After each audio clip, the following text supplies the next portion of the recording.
ज्ञानतिमिरन्धस्य ज्ञानञ्जनशलाकया चक्षुरुन्मिलितं येन तस्मै श्रीगुरवे नमः।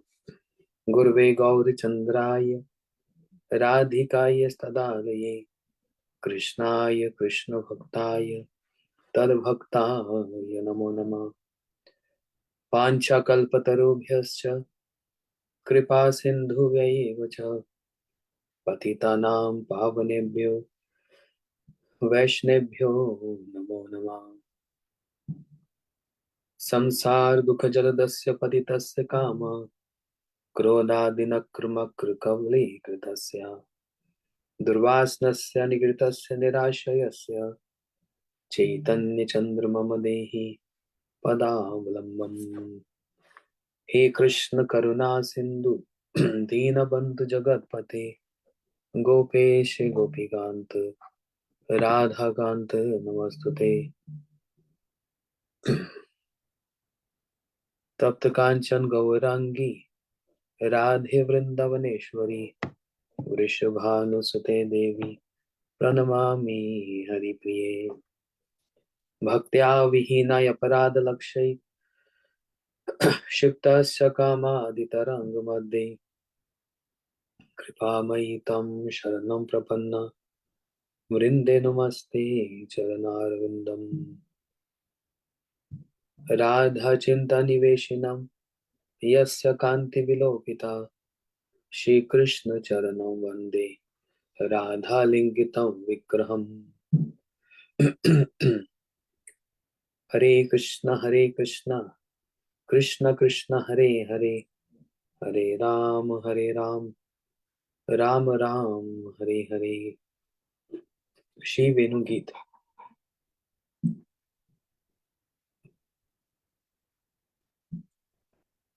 कल हम लोग श्रवण कर रहे थे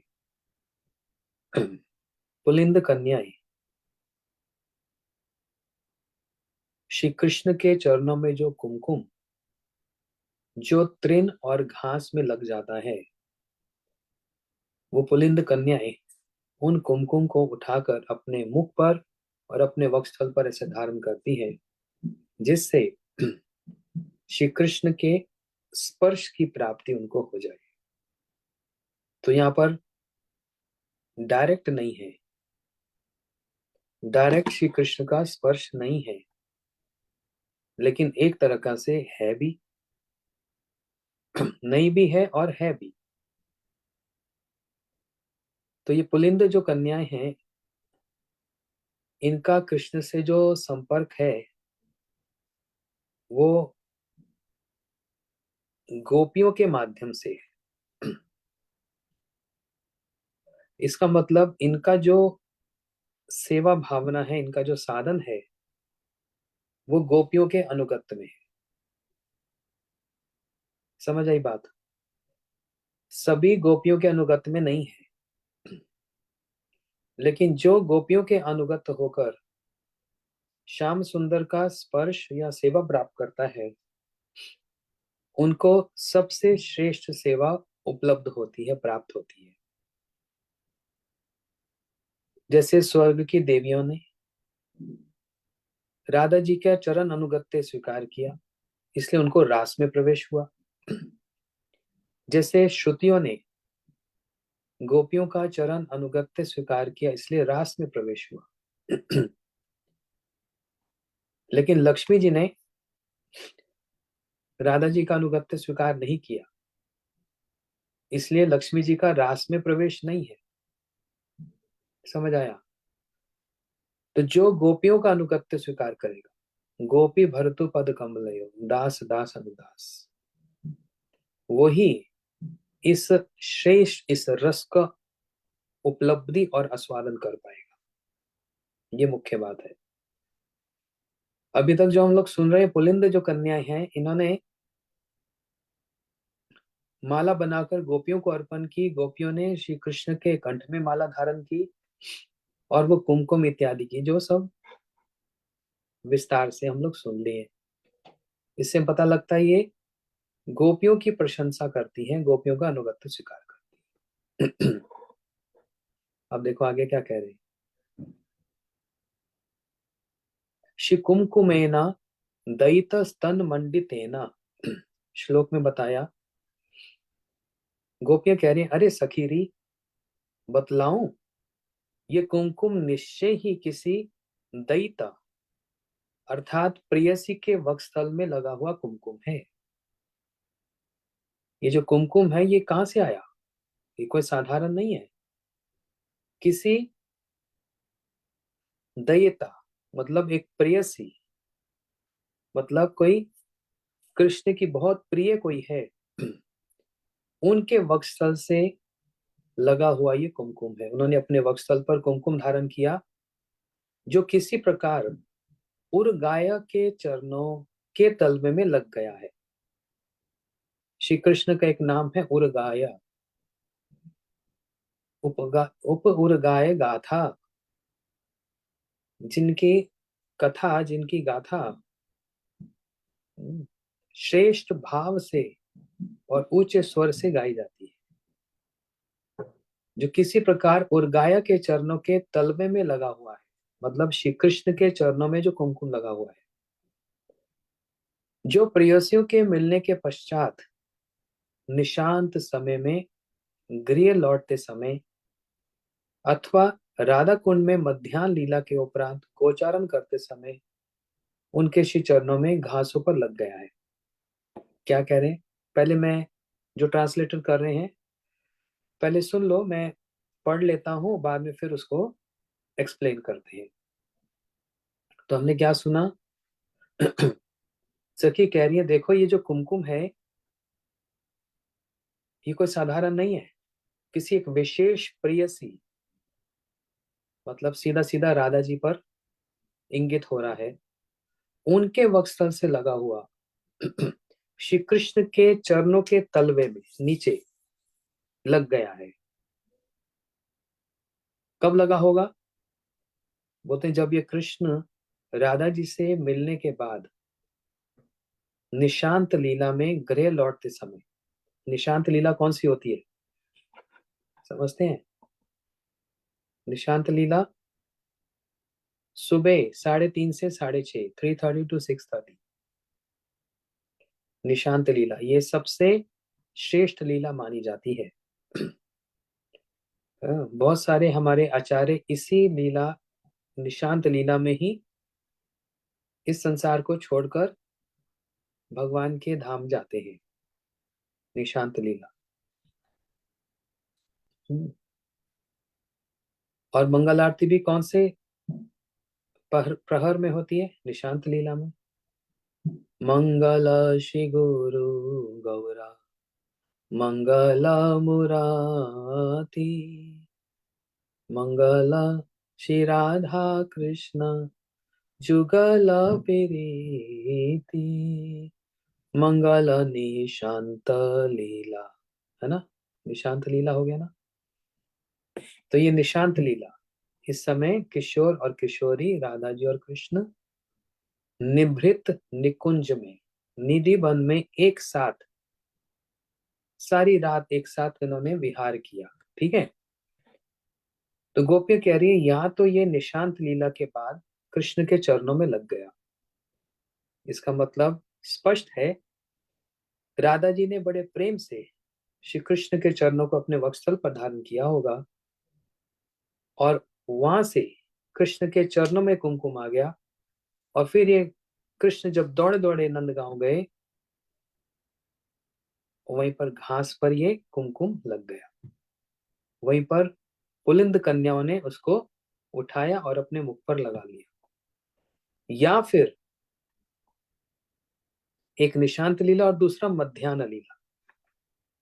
मध्याह्न लीला राधा कुंड पर होती है, जहां पर गोपियां कृष्ण की प्रतीक्षा करती हैं, फूलों की माला बनाकर बैठी हैं, कुछ वृक्ष से फल तोड़कर रखे हैं, और कृष्ण वहां से सखाओं को चकमा देकर, सखाओं को भोजन करके, 12:30 बजे भोजन कर लेते हैं, जो जमुना जी के पुलिन में तट पे कृष्ण उन सखाओं को ये दिखलाकर कि मैं अब सोने जा रहा हूँ, शयन करके। हाँ, और वहीं से कृष्ण निकलकर राधा कुंड पर आ जाते हैं। अब गोपियों के द्वारा फल खाते हैं और उनकी माला को धारण करते हैं। तो उस लीला में भी, राधा कुंड लीला में भी कृष्ण के चरणों में वो कुमकुम लग जाता है। ये दो उदाहरण बताए, और समस्त लीलाओं में यही दो लीला सब श्रेष्ठ है। 3:30 से 6:30 सुबह निशांत लीला, और फिर मध्याह्न लीला 12:30 से 3:30 बजे मध्याह्न लीला। ये ये गोपियों की, श्री कृष्ण की राधा जी और गोपियों के मिलन की लीला है। अच्छा, गोपियां श्री कृष्ण को उर्गाए कहती हैं। उर्गाए पदाब्ज रागा, इसका एक गूढ़ अर्थ ये है। क्या गूढ़ अर्थ है? जो स्वयं अपने मुखार बिंद से कोकिल को भी मात करने वाले, ताल स्वर से युक्त नाना प्रकार के मधुर रागों का उच्च स्वर से आलाप कर अथवा वेणु के माध्यम से ऐसी परम मनोहर तान को उच्च स्वर से छोड़ते हैं कि ब्रज के ग्राम नगर आनंद से मुखरित होते हैं। अच्छा, उर्गाया का अर्थ क्या बताया? जो बड़े ऊंचे स्वर से, मधुर स्वर से, एक कोकिल की तरह, कुकू बर्ड, अपने मुखार बिंद से एक कोकिल की तरह, कोकिल की शब्द को भी जो परास्त करने वाले, हराने वाले, समझ रहे हैं? ऐसे ऐसे मधुर रागों को उच्च स्वर से आलाप करते हैं। सा,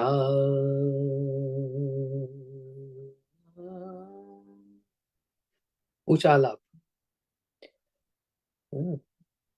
इसलिए उर गाए, जो ऊंचे आलाप से गान करते हैं, मधुर कंठ से गान करते हैं।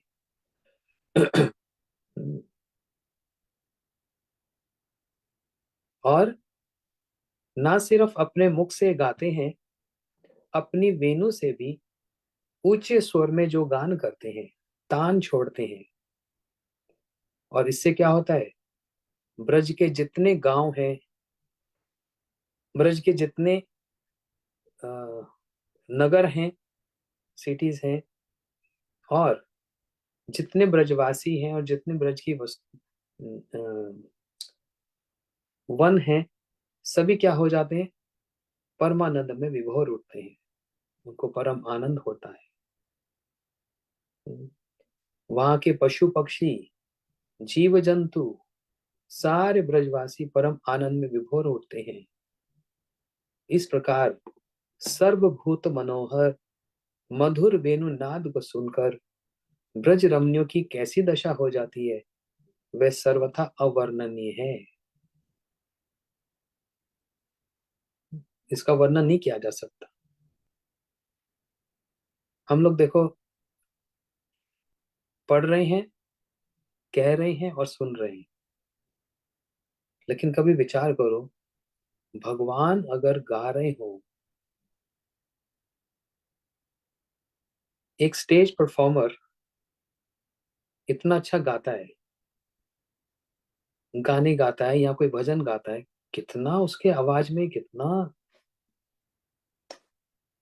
ग्रेविटी है, कितना सुंदर राग गाते हैं। संसार का एक लोग, एक व्यक्ति, कोई भी बेस्ट सिंगर, भगवान जब गाएंगे तो सोचो कैसा होगा। उनके मुख से जो एक स्वर निकलेगा, एक ताल निकलेगी, एक आलाप जो निकलेगा, उसमें कितनी ग्रेविटी होगी, कितनी मधुरता होगी, हम इसको सोच भी नहीं सकते। अब ऐसा विचार कर लो, संसार के जो भी गान करने वाले, हॉलीवुड, बॉलीवुड, या जो संगीतकार हैं क्लासिकल, उनका संगीत कितना गहरा होता है, और भगवान के साथ इनकी तुलना नहीं की जा सकती। इनका संगीत जब इतना प्रभावशाली है, वो क्या है? एक तिनका, तिनका समझते हैं? A blade of grass.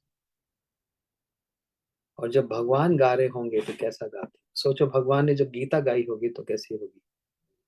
कहाँ तो युद्ध चल रहा है, मारो काटो, हाथी घोड़ा, हाथी चिंघाड़ रहा है, घोड़े उठ रहे हैं, धूल हो रही है, और वहां पर कृष्ण अर्जुन को गीता सुना रहे हैं। और भगवान अगर कुछ गा रहे हो, कुछ कह रहे हो, तो क्या मधुर स्वर से कह रहे होंगे। लेकिन वो तो उपदेश था। हम्म, और यहाँ तो मधुर तान छेड़ते हैं। तो सोचो, ऐसा सुनकर किसका ऐसा मन होगा जो थमेगा नहीं, रुकेगा नहीं। पशु पक्षी, ब्रजवासी, नगर ग्राम, पर्वत, नदियां, सब सब सब के सब श्री कृष्ण के इस मधुर तान को सुनकर हाँ, उनकी कैसी दशा होती होगी, ये अवर्णनीय है, इसको वर्णन नहीं किया जा सकता। और सोचो जब महाप्रभु जी संकीर्तन करते होंगे, सोचो महाप्रभु जब संकीर्तन, हरिहराय नमः कृष्ण यादवाय नमः, यादवाय माधवाय केशवाय नमः, गोपाल गोविंद राम श्री मधुसूदन। ये महाप्रभु गा रहे हो तो कैसा गाते होंगे। दम गाय गौरा मधुस्वरे, महाप्रभु जी गा रहे हैं बड़े मधुर स्वरे। मधुर स्वर से क्या गा रहे हैं, हरे कृष्णा, हरे कृष्णा, कृष्णा कृष्णा, हरे हरे, हरे रामो, हरे रामो, रामो रामो, हरे हरे, गाय गौरा मधुस्वरे। महाप्रभु जी गा रहे हो, संकीर्तन हो रहा हो, नित्यम प्रभु रह नहीं सकते। और तुरंत कबहु लंफ, कबहु जंप, कबहु अट्टहास रे। नित्यम प्रभु कैसे, कभी छलांग लगा रहे हैं, कभी जमीन पर लोटपोट खा रहे हैं, कभी रो रहे हैं, कभी हंस रहे हैं। और श्री गदाधर पंडित, श्री अद्वैताचार्य प्रभु नृत्य कर रहे हैं, समस्त भक्त लोग नृत्य कर रहे हैं। कितना सुंदर खंड होगा। तो किसी ने पूछा, हमारा रास में प्रवेश अब कब होगा। तो बोले पहले महाप्रभु के संकीर्तन में प्रवेश होगा, पहले महाप्रभु के संकीर्तन में प्रवेश होगा, फिर कृष्ण के रास में प्रवेश होगा। महाप्रभु के संकीर्तन में सब परिकर महाप्रभु के साथ नृत्य कर रहे हैं। वो नृत्य क्या है, संकीर्तन। और उसी संकीर्तन का पैरेलल जो है, एक तरफ श्वेत दीप जहाँ महाप्रभु भक्तों के साथ संकीर्तन कर रहे हैं, उसके बिल्कुल पैरेलल में गोलोक वृंदावन, जहाँ कृष्ण राधा जी और गोपियों के साथ रास कर रहे हैं, और दोनों ही गा रहे हैं। श्री कृष्ण वंशी बजाएं और गान करें, दूसरी ओर महाप्रभु जी भी गान करें। कृष्ण के गान करने पर पशु पक्षी सब दौड़े दौड़े चले आए। और जब महाप्रभु जी गान करते हैं तो हिरन, खरगोश, ये जितने पशु पक्षी, सब मयूर महाप्रभु के निकट आए, उनको चाटते हैं। सभी हिरन आकर महाप्रभु के शरीर को चाटते हैं ऐसे, ना। और उधर कन्हैया, कृष्ण जब आलाप लें, गान करें, तो गैया आकर सब कृष्ण को चाटने लग जाए। तो महाप्रभु का वो संगीत कैसा होगा। 500 साल पहले की बात है, कोई बहुत लंबी बात नहीं है। तो पहले महाप्रभु के संकीर्तन में प्रवेश, और महाप्रभु के संकीर्तन में प्रवेश किसका होगा, सोचकर देखो। महाप्रभु के संकीर्तन में प्रवेश सबका नहीं होगा। कहाँ हुआ संकीर्तन, नित्य रास्थली शिवा संगम। जब हम जय ध्वनि देते हैं, तो शिवा संगम की जय ध्वनि कैसे देते हैं, नित्य रास्थली। ये रास थली है, ये रास है, रास का स्थान है, शिवा संगम, जहां पर महाप्रभु जी नृत्य कर रहे हैं। और वहां किसका प्रवेश है? कोई शुष्क वैरागी, ड्राई रिनाउंसिएट, दूध पीने वाला ब्राह्मण, उसका प्रवेश है? नहीं। और सभी परिकरों का आदि? नहीं। जो अंतरंग भक्त हैं, जो महाप्रभु को समझते हैं, सिर्फ उनका प्रवेश है। ऐसे ही रास में भी जो गोपी भाव को धारण किए हैं, गोपियों के अनुगत्य में जो साधन किया है, वे रागानुगा भक्ति जो की है, याजन की है, तब रास में प्रवेश होगा।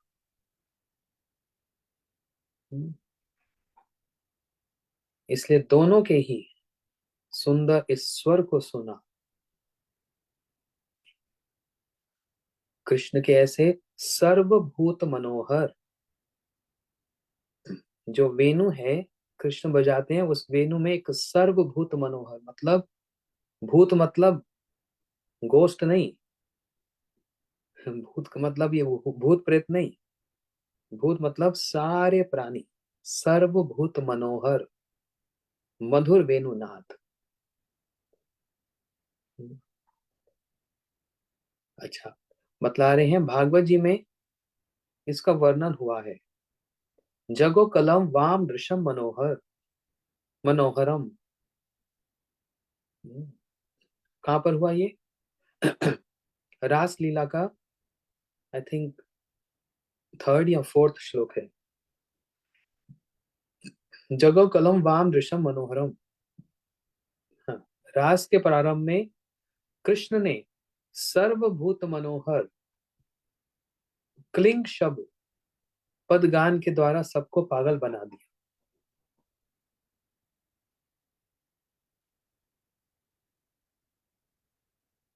श्री कृष्ण ने ब्रह्मा जी को दीक्षा प्रदान की, तो क्या शब्द सुनाया ब्रह्मा जी को? क्लिंग। और रास के आरंभ में जो वंशी बजाई, जो वेणु बजाई, वो कौन सी थी? सर्वभूत मनोहर। उस वंशी के द्वारा उन्होंने जो शब्द निकाला वंशी से, वो था क्लिंग, जो हम लोग दीक्षा मंत्र के समय में जो हम ग्रहण करते हैं और रोज इसको जप करते हैं, क्लिंग शब्द। तो ये क्लिंग शब्द कहाँ से निकला? श्री कृष्ण के वेणु से। कहाँ पर? रास के आरंभ में। इसलिए कृष्ण क्या है? तन्नो अनंगा। श्री कृष्ण अनंग है। अनंग मतलब कामदेव को भी परास्त करने वाले श्री कृष्ण मदन मोहन। ठीक है, अभी उस दीक्षा मंत्र के को ज्यादा विस्तार नहीं करते, लेकिन क्लिंग शब्द से श्री कृष्ण ने सबको पागल बना दिया। गोप रमनिया प्रेम में विवश होकर जो जहां थी, वहीं से खींची हुई मुरली ध्वनि के पद से अपने हृदय चोर के समीप पहुंचने के लिए दौड़ी। जैसी गोपियों ने उस सर्वभूत मनोहर वंशी ध्वनि को कान में सुना, सब उस दिशा, उस डायरेक्शन में भागी। क्यों? ये वंशी की ध्वनि कान के द्वारा उनके हृदय में गई, और हृदय में जो प्रेम था उसकी चोरी हो गई। इसलिए कृष्ण भी चोर और उनकी वेणु भी चोर। कृष्ण माखन चोर, वस्त्र चोर, राधा जी के दुकुल अंग कांति की चोरी, और अनेक जन्मचित पाप चोरम, हमारे जन्म जन्म के पापों को चोरी करने वाले। लेकिन उनकी वेणु ध्वनि भी चोर का ही काम करती है। गोपियों ने जैसे ही उनको सुना, उस वेणु ध्वनि ने कान के द्वारा रास्ता बना लिया। क्योंकि लॉकर तो ओपन नहीं रखा जाता, लॉकर तो बड़े बढ़िया क्लोजेट में रखा जाता है, एक अलमारी में लॉक रखा जाता है ना। सदा हृदय कंदरेशु स्फुरत वै सचिनंदना। हमारे हृदय में एक कंदरा, एक गुफा है, मतलब एक लॉकर है जिसमें हमने उसको छिपा रखा है, प्रेम धन को छिपा रखा है। गोपियों की बात हो रही है, गोपियों ने यहाँ पर कृष्ण के प्रति जो प्रेम है उसको, उस धन को अपने हृदय में छुपा कर रखा है। वो वेणु ध्वनि गई, वो धन को चुरा लिया। और आपका कोई पर्स लेकर भागे, आप क्या करोगे? देखते रह जाओगे या चोर के पीछे भागोगे उसके पर्स को पकड़ने के लिए? तो गोपियां इतबाजी उतबाजी जो दौड़ी दौड़ी जा रही है, किस लिए? अरे हमारे प्रेम को कहाँ ले जा रही है ध्वनि, वापिस ले आओ। दौड़ी गोपियां उस दिशा की ओर। जगम कलम वाम दृशम मनोहरम। अच्छा, उस समय गोपियां कर क्या रही थी? कोई पति की सेवा कर रही थी, कोई गाय को धो रही थी।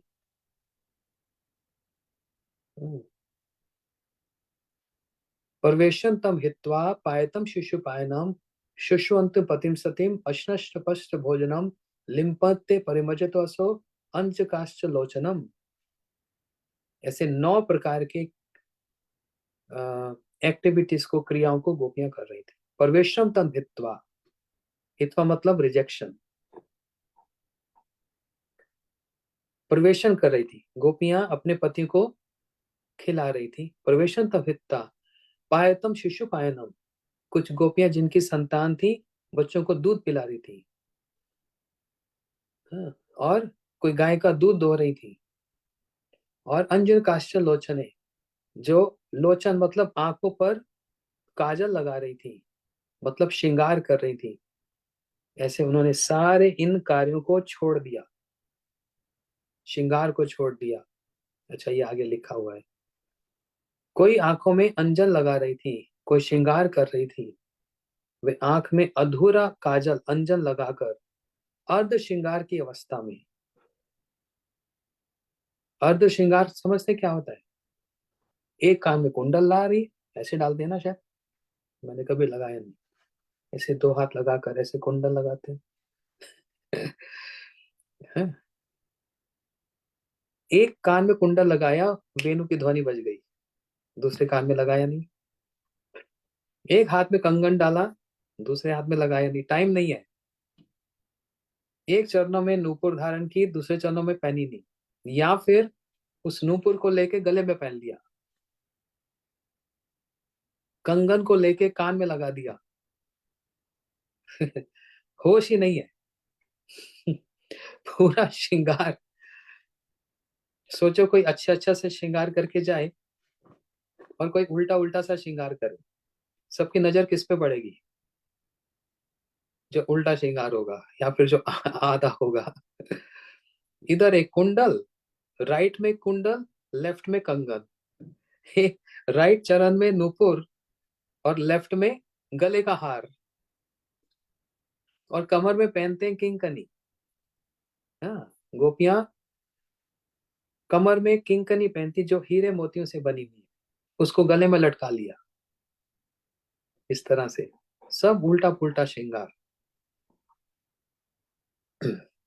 अर्ध श्रृंगार की अवस्था में वे गोपियां अपने धैर्य को, मतलब पेशेंस को, अपनी लज्जा को, शाइनेस को, अपने कुल को, जिस डायनेस्टी में आई, अपने शील को, मतलब अपने शर्म को, अपने मान को, और भय को, फियर, इस सब को विसर्जन कर दिया। विसर्जन समझते हैं? गंगा जी में जब हम स्नान करने जाते हैं तो हाथ में फूल होते हैं, फूल को विसर्जन किया जाता है। आज गंगा दशहरा है ना, आज बड़ा शुभ दिन है, गंगा दशहरा। आज के दिन गंगा जी इस पृथ्वी पर आई थी। तो अभी तो उसके लिए समय नहीं है कहने के लिए। अभी तो मेरा दिन हो रहा है, संध्या के समय में हम गंगा दशहरा पर कथा सुनेंगे। तो उसमें आप लोग सुन लेना। अभी हम वेणु गीत को ही सुनेंगे। तो जैसे गंगा जी में कुछ भी पुष्प हो, दीपक हो, ऐसे नहीं बोलते फेंक दिया, क्या बोलते हैं? विसर्जन कर दिया। विसर्जन।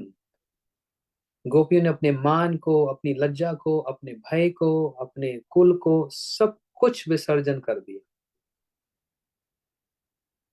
अब गंगा जी में कुछ विसर्जन करो तो वापस मिलेगा? गया। कोई तो अपने आप को ही विसर्जन कर देता है तो वो वापस नहीं आता। गोपियों ने ये सब जो विसर्जन किया वापस नहीं मिलेगा, गया। अब तो जो हो गया सो हो गया, गया बस।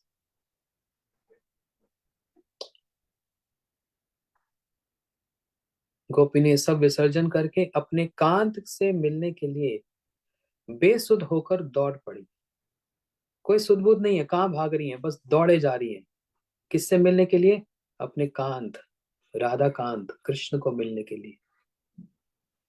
अतः अपने मधुर वेणु गीत से आकृष्ट करने वाले से ही गोपियों का तात्पर्य है। निशम्य गीतम तननंक वर्धनम व्रज स्त्रिया कृष्ण गृत मानसा। ये रास लीला का श्लोक है।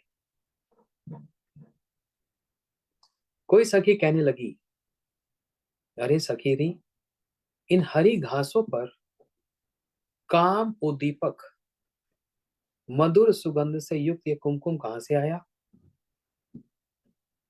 किसी गोपी ने, किसी सखी ने कहा, इन हरी हरी घासों पर काम को उद्दीपक करने वाला, स्टिमुलेटिंग व्हाट, स्टिमुलेटिंग दैट काम, lust, but it is not lust here, प्रेम। ब्रज लीला में कहीं पर भी काम शब्द आएगा, वो ये संसार वाला काम नहीं, वो लस्ट नहीं है। यदि हम वृंदावन की कोई लीला को श्रवण कर रहे हैं, ब्रज लीला को सुन रहे हैं, वहां पर अनेक बार काम शब्द आया। जैसे रास लीला का लास्ट श्लोक, सुखदेव जी ने एक आशीर्वाद दिया, ब्रज वदम इदम विष्णु श्रद्धान्य तो अनुशून्य अथ वर्णिवा भक्ति परम भक्ति प्रतिलभ्य कामः। हृदय में काम चला जाएगा। यहाँ तो सच में काम की बात कर रहे हैं, लेकिन प्रेमेव गोपरमणम काम में अति अगमत प्रथम इति उद्धव आदो वंशंति भगवत प्रिया।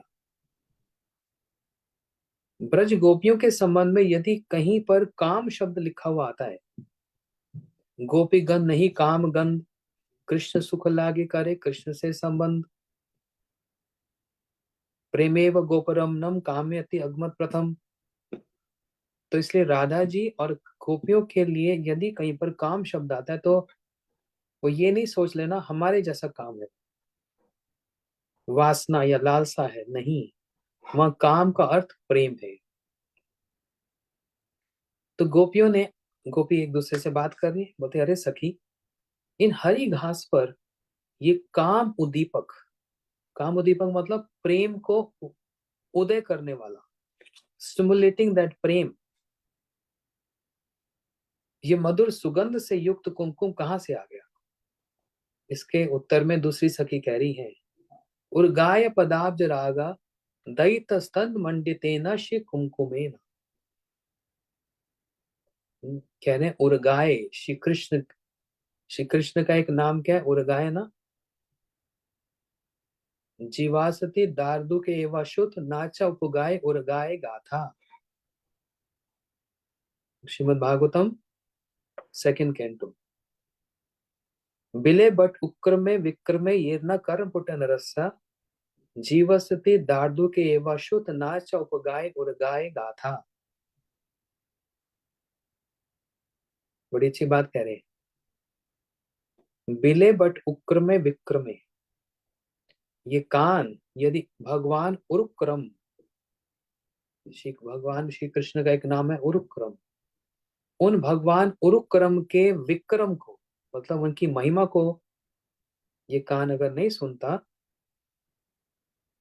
तो ये कान क्या है? बिल। बिल मतलब हिंदी वाला बिल, इंग्लिश वाला बिल नहीं। इंग्लिश वाला बिल तो दूसरा है, हिंदी वाला बिल। इस बिल में क्या, कौन रहता है? सांप। बिले बट उक्कर में विक्कर में ये ना कर्ण पुट नरस्सा नरस्या। ये कान कृष्ण की कथा नहीं सुनते तो ये बिल है जहां पर सांप रहते हैं। और जीवस्ति दार्दुके व शुत नाचो उपगाय उर्गाय गाथा। उर्गाय गाथा। ये जीवा यदि उर्गाय मतलब कृष्ण की गाथा उनकी कथा को नहीं कहती तो ये जीवा कैसी है? फ्रॉग। Cracking of frog. मेंढक की टर टर टर करने के समान। टा टा टा टा। गो मेंढक बोलता रहता है ना। बस एक हवाई का मेंढक सबसे अच्छा है। आप लोग तो सुन चुके हो वेणुगीत हवाई में भी। हवाई के मेंढक कैसे बोलते हैं? गोपी गोपी गोपी। सब गोपी भाव में बैठे हैं हवाई में।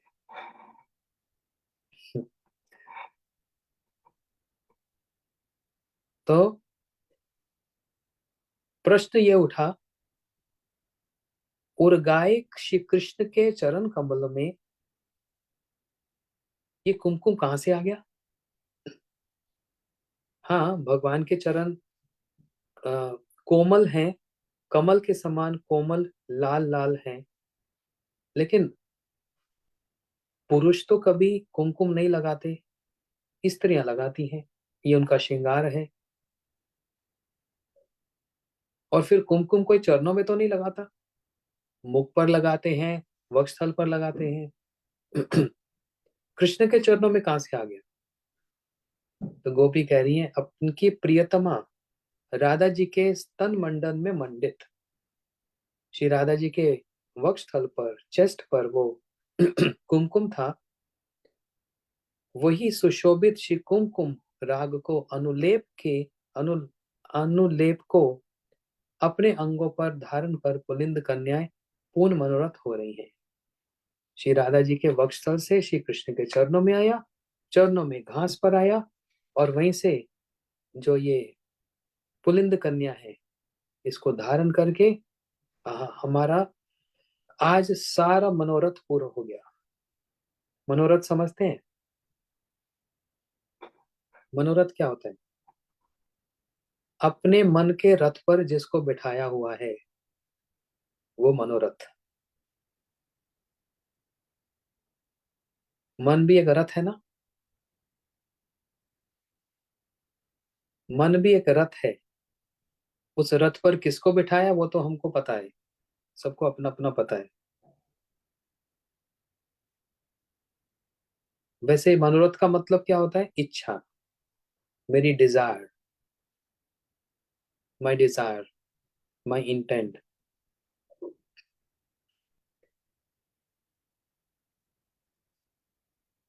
लेकिन यहाँ पर मनोरथ का मतलब क्या बताया? अपने मन के रथ पर जिसको बैठाया। जैसे गोपियों ने अपने मन के रथ पर किसको बिठाया? चारी गोपी मनोरथ साक्षात मनमत। चारी गोपी मनोरथ नाम प्रभात। गोपियों ने अपने मन के रथ पर श्री कृष्ण को बिठाया, इसलिए कृष्ण का नाम हो गया मदन मोहन। चारी गोपी मनोरथ। गोपियों के मन के रथ पर श्री कृष्ण को उन्होंने विराजमान किया। अच्छा, पुलिंद कन्या सोच रही है हमारा जीवन अब सार्थक हो गया। एक तो राधा जी का स्पर्श प्राप्त हो गया और फिर श्री कृष्ण का भी स्पर्श प्राप्त हो गया, दोनों का प्राप्त हो गया।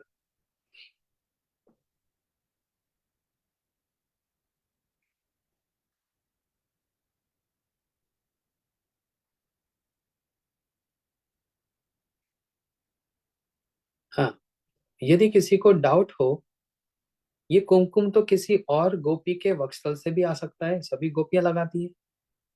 बोलते नहीं नहीं नहीं। श्लोक में बताया श्री कुमकुमेना।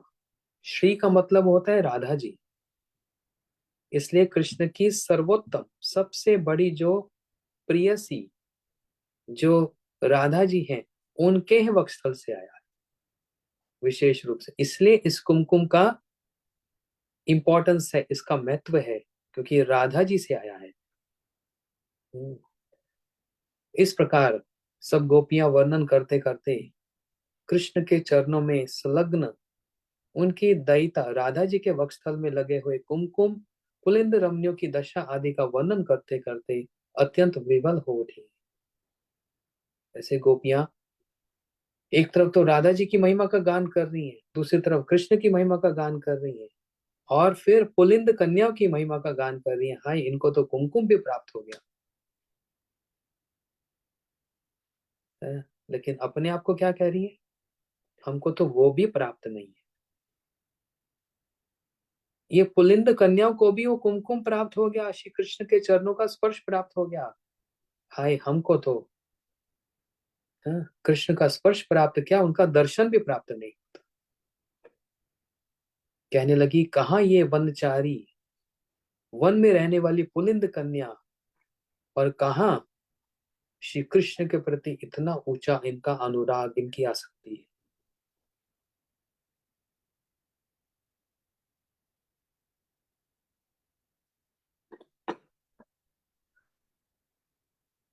गोपियां कह रही हैं, इन पुलिंद कन्याओं का जन्म ही सार्थक है, क्योंकि ये कुमकुम लगाने से उनके हृदय में जो ताप है, क्या उनके हृदय का ताप क्या है?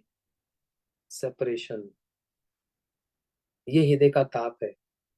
ये जो विरह है, वो कुमकुम लगाने से शांत हो गया है। लेकिन गोपियां कह रही हैं, देखो, हमारा कृष्ण के प्रति इतना प्रेम नहीं है कि हम भी सब कुछ छोड़कर कृष्ण की सब प्रकार से सेवा कर सके।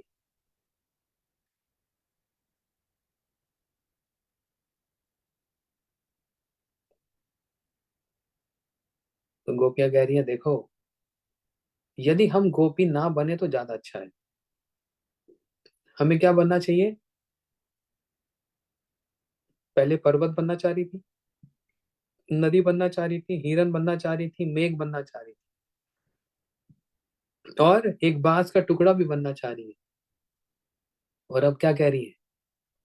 हाय, हम यदि ब्रज रमणी ना होकर, गोपियां ना होकर, पुलिंद रमणी होकर जन्म ग्रहण करती, पुलिंद कन्या बनकर जन्म ग्रहण करती, तो हमारा जीवन भी ये कुमकुम धारण करके अपने शरीर में लगाकर हमारा जीवन भी सार्थक हो जाता, है ना।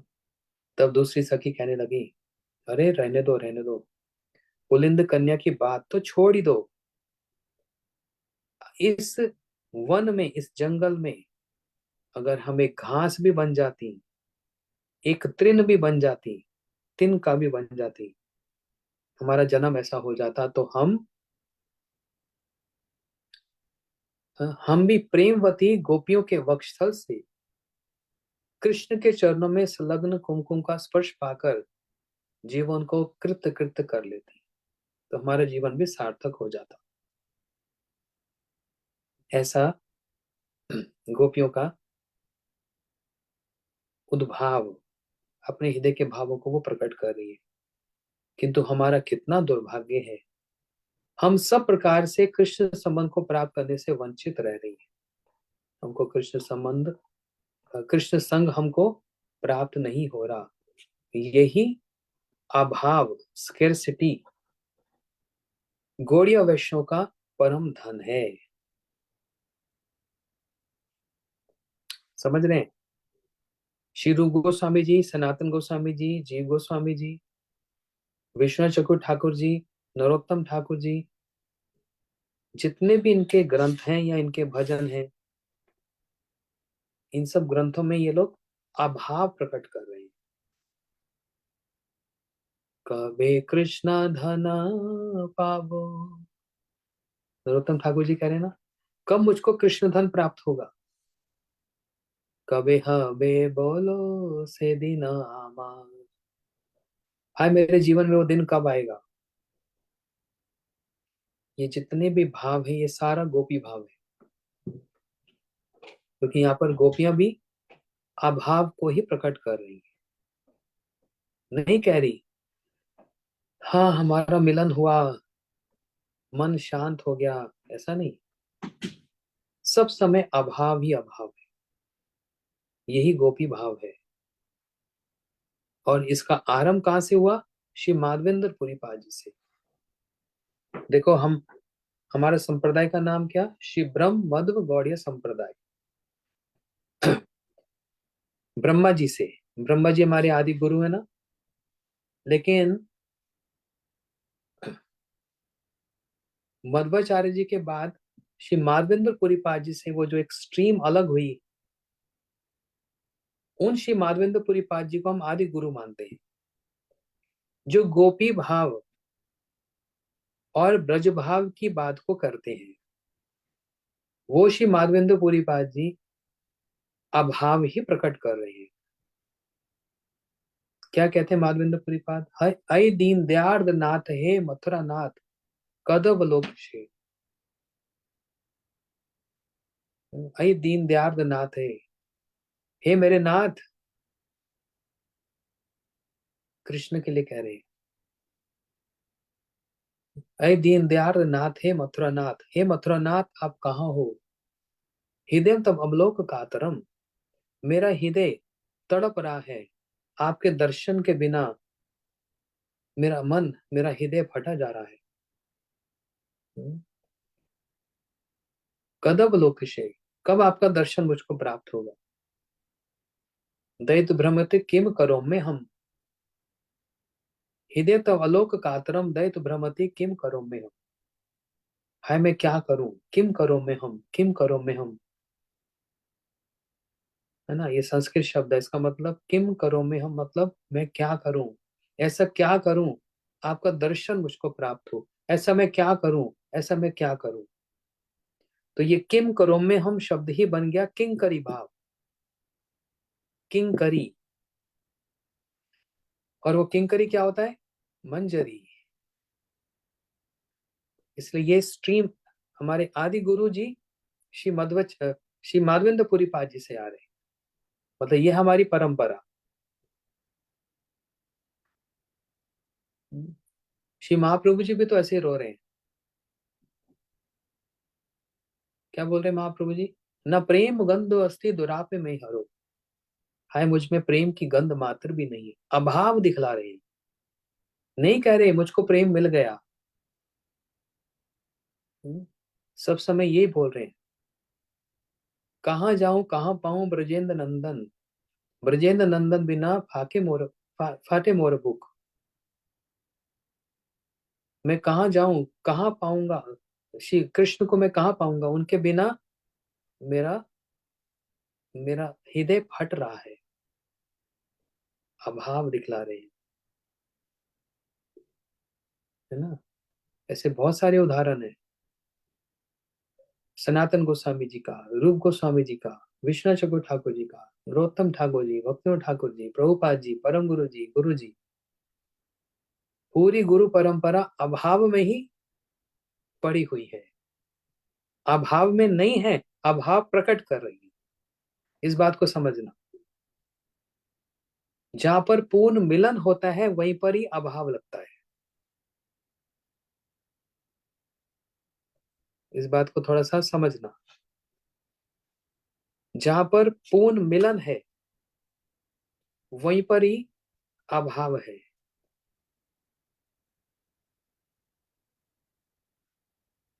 जहां पर राधा जी का कृष्ण के साथ पूर्ण मिलन है, जहां पर महाप्रभु जी पूर्ण रस का स्वादन कर रहे हैं, उसी को ही अभाव लगेगा जिसको पूर्णता की प्राप्ति है।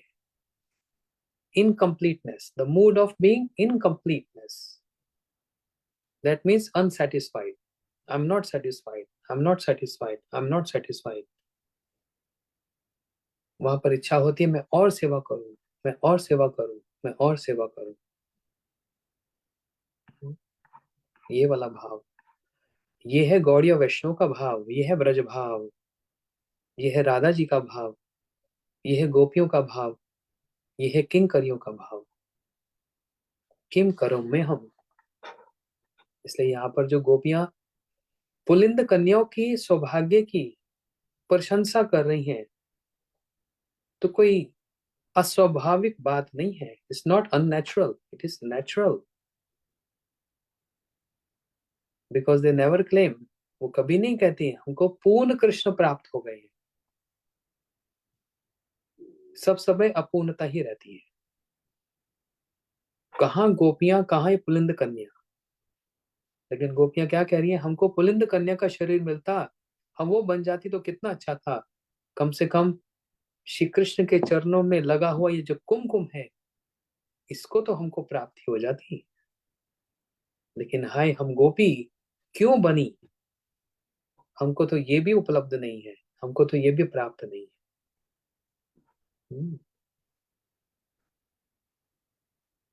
ये सारा भाव इसी वेणु गीत में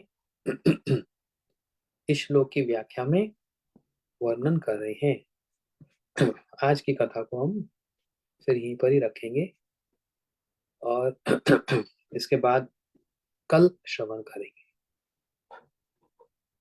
श्री वेणु गीत की जय.